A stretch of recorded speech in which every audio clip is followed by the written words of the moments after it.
Ang episode 64 ng seryeng The Alibi, ang buong katotohanan. Narito ang mga pangunahing kaganapan at buod ng kwento para sa episode na ito.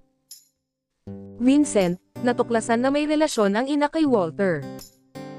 Nagbigay ng payo at lakas ng loob si Stella, Kim Chu, kay Mona para sa pagharap at pagsisimula nito sa kanyang bagong buhay. Bumalik sa alaala ni Stella ang kanyang nakaraan.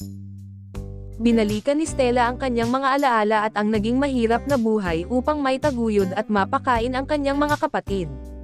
Pilit naman ito initindi ng kanyang kapatid kahit na nahihirapan din ito.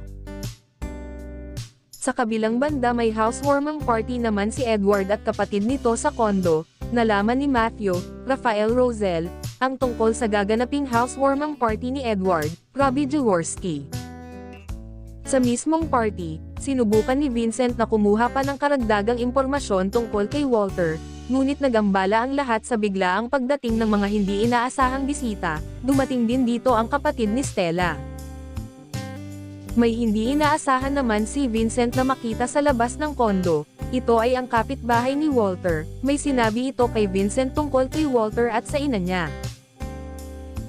Agad naman itong pinuntahan ang ina. Ang komprontasyon ni Vincent at Jacqueline.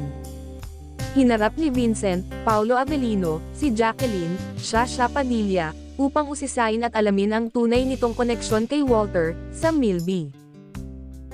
Inamin naman ito ni Jacqueline na may relasyon sila ni Walter, at bila itong ikinagulat naman ni Vincent.